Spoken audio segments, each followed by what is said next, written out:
Okay, a blessed morning sa ating lahat, no? Umaga pa naman ngayon eh. So, welcome po sa ating Nostalgia Throwback at Iba Pa channel. And now, kasi po ito po ay very interesting, ano?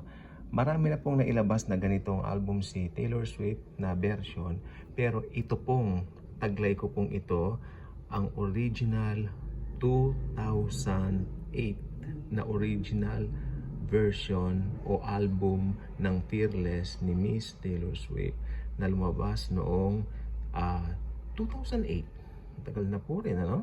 At ito po ay talaga naman po nag-number 1 at ito po ang nagbigay ng masasabi nating big break kay Taylor Swift bilang pinaka mahusay, or should I say, pinakasikat na artist ngayon sa planet. So ito po ang kanyang Fearless 2008, ito po version na ito. Original version po talaga ito.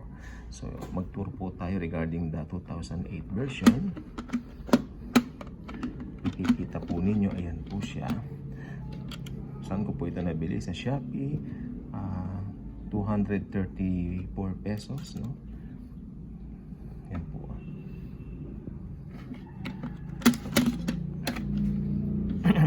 Tour natin ang album na napakagandang ito.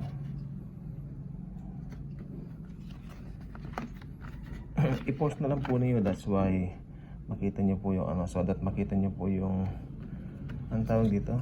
Siguro mga ibang details kung gusto niyo basahin, nasa inyo po yon.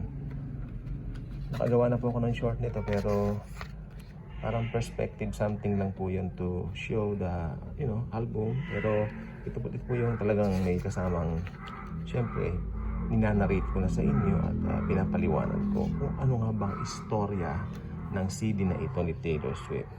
Ito po ang naging dahilan para sumikat siya ng todo. Ito ang kanyang number 1 album, unang number 1 album sa Amerika. Di ba nauso yung ganyan na sign, yung love sign? Siya palang nagpauso.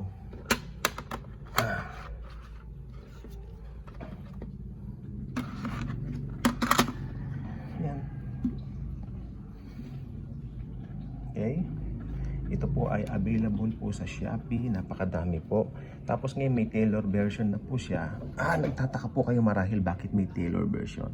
Kasi parang si Taylor Swift gusto niyang makuha yung karapatan doon sa sa original na pag-produce ng album, master copy, yun. So nasa kanya na po ngayon. So maganda po nangyari yung mga masters, kasi doon po nire-record lahat ng mga original, tapos lalagay. So meron siyang Taylor version, pero ito po hindi po Taylor version to na bago. Ito po ay 2008 version pa.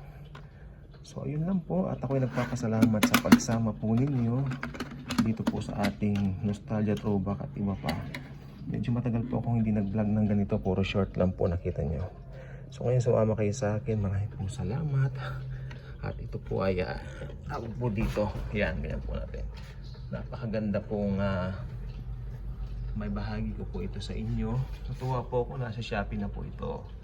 So maganda po, no? Meron pala itong, teka,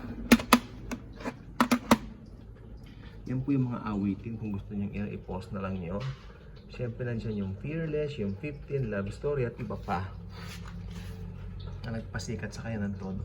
Pero ang para sa akin po maganda yung kanta rito ng Forever and Always sa kanya. Yan, The Best Day. Pati na rin yung Change. Yan. Nice album from Miss Taylor Swift, no?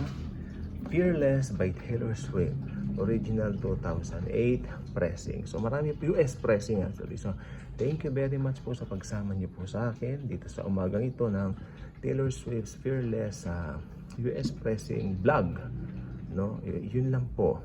Thank you and God bless po sa